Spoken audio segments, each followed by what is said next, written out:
chat about something really quick. In 2020, pandemic things occur. We're told it's made to appear as if people are just like dropping dead in the streets, and everyone's in the hospital and da da da da. And I mean, I didn't know, not that people didn't go into a hospital in that time, but I don't know a single person who did. And if it was, what you would assume pandemic would be, like we would all be impacted in that way. What I have noticed though is over the last 5 years, I worked in a busy cafe for a long time and overheard numerous people every single day talking about their mother who now has cancer. This person is around my age, maybe 30s. Their parents are 50, 60. How many people do you know that have died post-pandemic as opposed to people who died during the pandemic? How much health has really occurred since then, since it was promoted through injecting yourself with an experimental drug that now has been proven to have been unsafe, experimental, and a ploy for money and greed and evil. And it's weird because we don't talk about it a lot. I know certain realms of this interweb does, but we don't talk about that time a lot.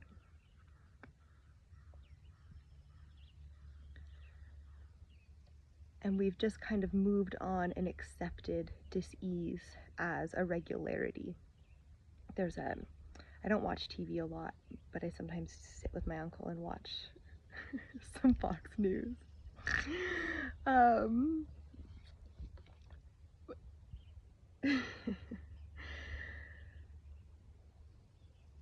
there's this commercial that basically is programming you to believe that it's normal for you to have to book your family, sell your home, and book your family into a Ronald McDonald house because your kid has cancer.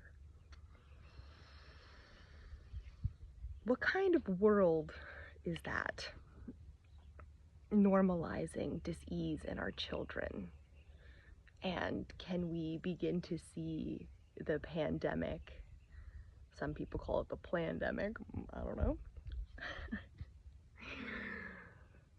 Can we begin to see that it was like a gateway toward further health issues and health crisis? Like, we are in a bigger health crisis now than we were in 2020, and there are no alarm bells sounding. People are just accepting that everyone seems to have cancer, or that their immune systems are failing them, or fill in the blank with any of the different conditions that are really ramping up in our world. The butterfly just flew past a monarch. This idea of metamorphosis, the caterpillar turning into goo, I think eating its own heart and transforming into this like majestic winged creature. That is what humanity is doing on multiple spectrums.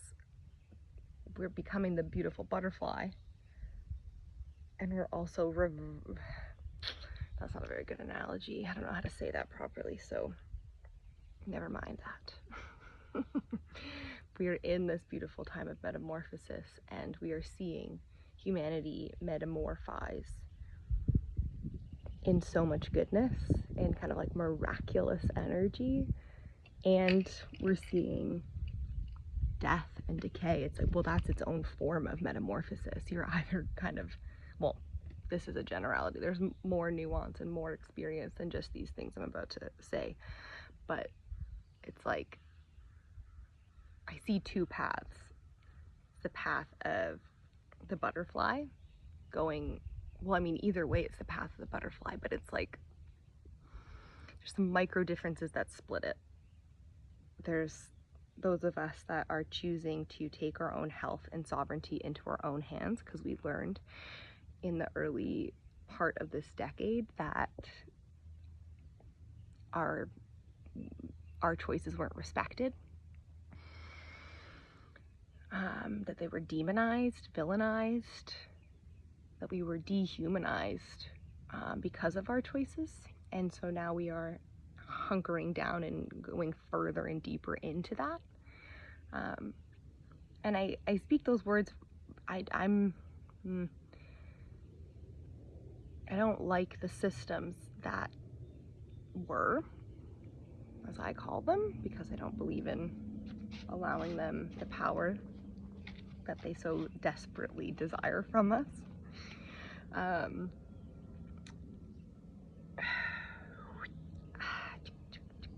Sorry, there's just so much nuance and different things that different like threads I could pull on, and they're all rushing at me, and I'm not entirely sure which one to choose.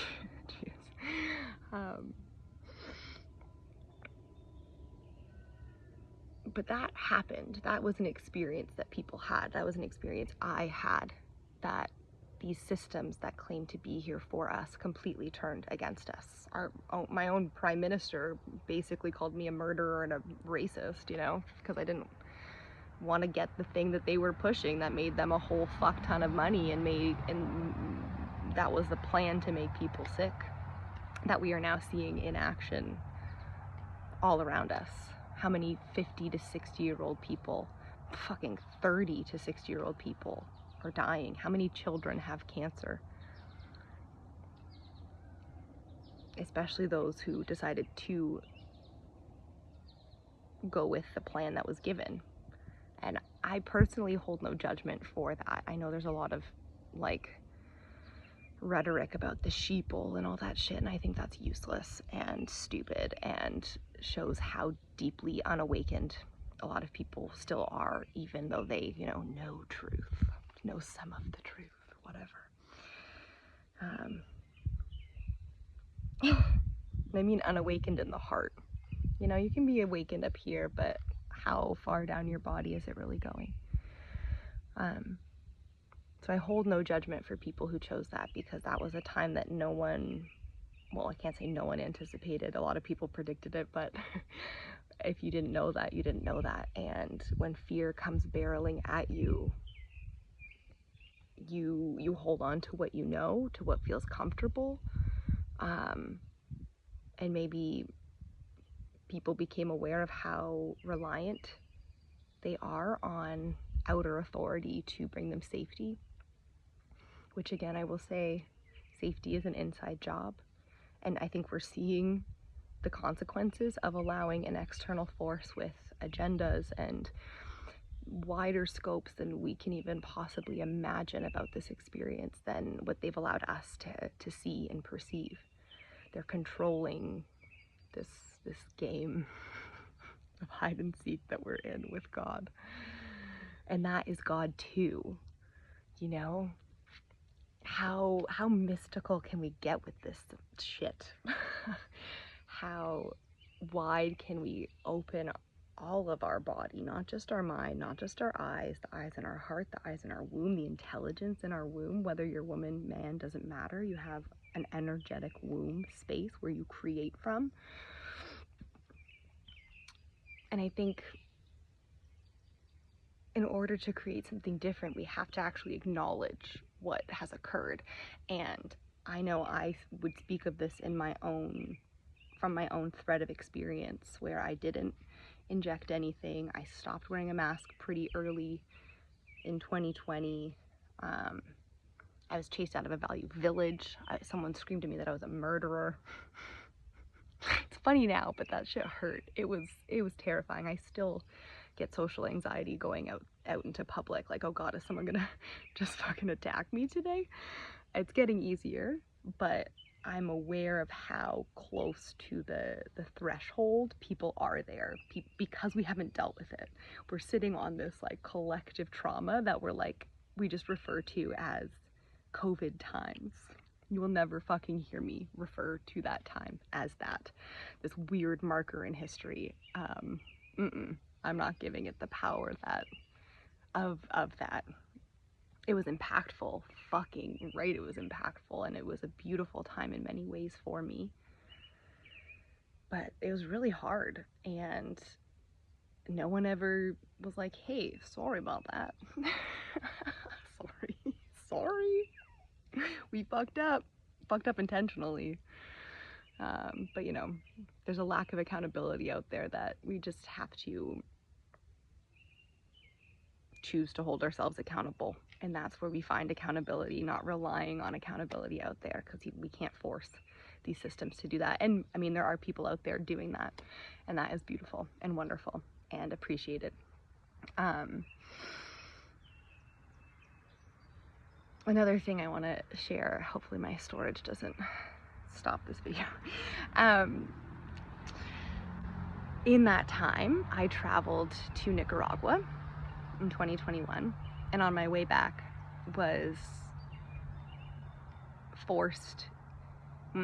attempted coercion, force to take a PCR test that I did not want to take. I refused to take. So it was fined like $6,200.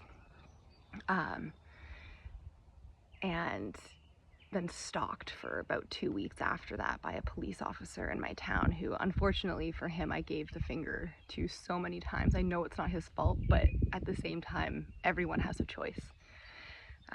And whatever you're choosing, there's a consequence for that. This poor man had to deal with my rage against his choice and against the system. So, but ultimately that system is in here, and that has been a big journey of mine in recent years, to kind of dismantle this as opposed to raging there, you know. But I share that because this idea of just choice, honestly, that happened to me.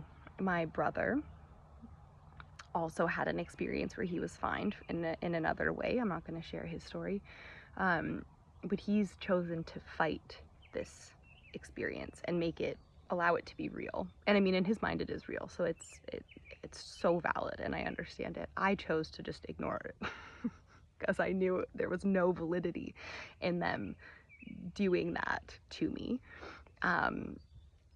based off of laws that weren't really laws and that don't supersede my basic human right to move about, to travel, to say no, and to stand up for what I believe in. Where am I going with this? It's just, this is the metamorphosis. This is the two paths. And I mean, again, there's more than just two paths, but this is just the perspective we're taking for this conversation, where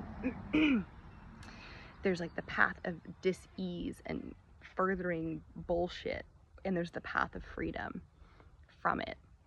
And in this case with my brother, he's consistently meeting walls and blocks and wanting to be holding the system accountable. But all the system ever will do is punish you for trying to do that. And it's a long and grueling and awful experience if you've ever had to deal with our legal system.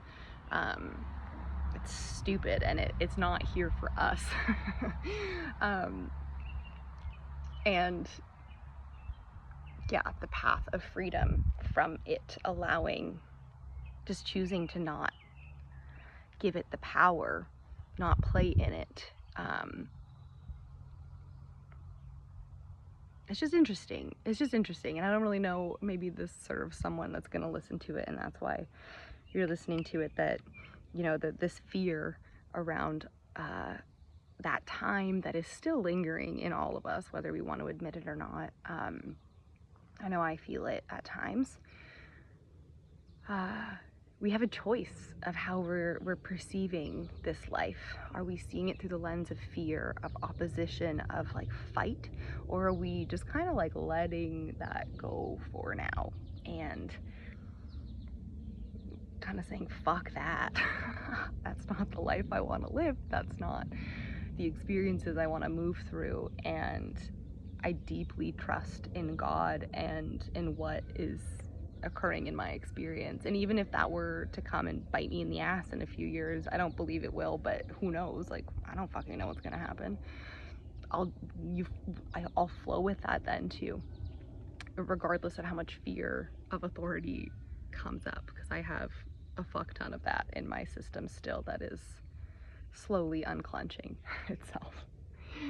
But I think talking about those times, talking about our experiences, listening to other people's experiences, not just automatically deeming them sheeple or, you know, murderers or people who don't trust the science or like whatever the fuck that time, that whatever language it is you're parroting from the programs you're working off of, basically. If you're in the truther movement, that's a fucking program. If you're believe wholeheartedly in science, that's a program. If you're fully against science, that's a program. Like, it's all a fucking program, and we have the choice of what to do, what we do with it, and how we choose to interact and engage with these systems. And more importantly, how we choose to engage and react with our system, our physical system. How are we engaging with our fear? Are we engaging with our fear? Are we pretending it's not there? Are we fighting against the metamorphosis that wants to occur in our life? It's the Hopi prophecy that speaks of this like grand river that everyone is meant to be flowing down, but there's people clinging to the side. They're like, yeah, I can't let go. I can't let go. And that represents anything you're clinging on to. It doesn't even have to pertain to this conversation.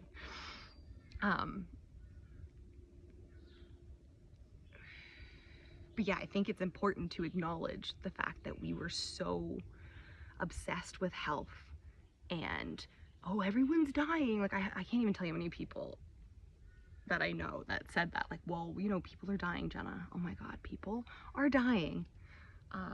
So like, get your shit together so you can save lives. Like, that's in my power. I'm not fucking God. And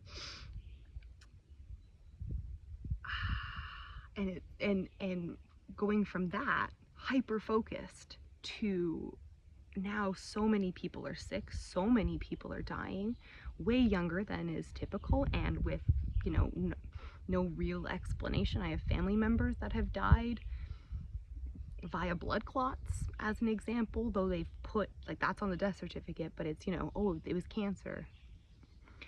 You know, there's all these fucking things that are occurring, and we need to acknowledge them, or, you know, or not. You can do whatever the heck you want, but if you're still here listening to this at the end, let's start acknowledging it.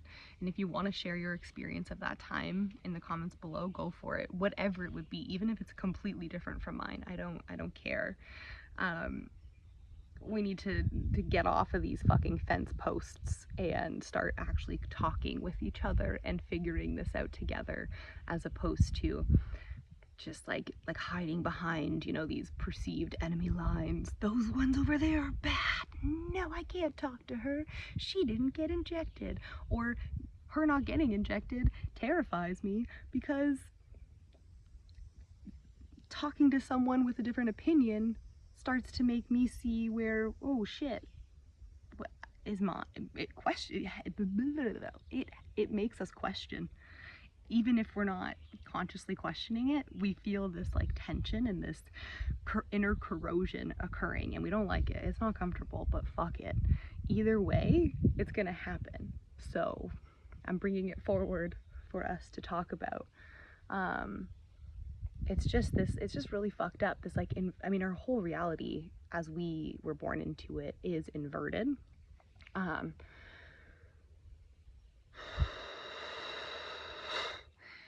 So of course this was inverted too. You know, oh my God, fear of death, fear of death, fear of death. Now everyone's dying, and what the, oh, we'll just have it, we'll get a vaccine for that. You'll be fine. Come on now. Let's choose sovereignty. Let's come back home to self and understand that we are in charge of our health. We are in charge of our experience, our healing, our perceptions. No one else is. Don't stop allowing other people to be in charge of your perception. It's so much easier and more freeing to actually allow your own perceptions than to be holding on to someone else's, like something that's been force fed to you through fear and through and at a time when you're really vulnerable. That's not fair. That's not cool. But it's up to you to make that change. I love you.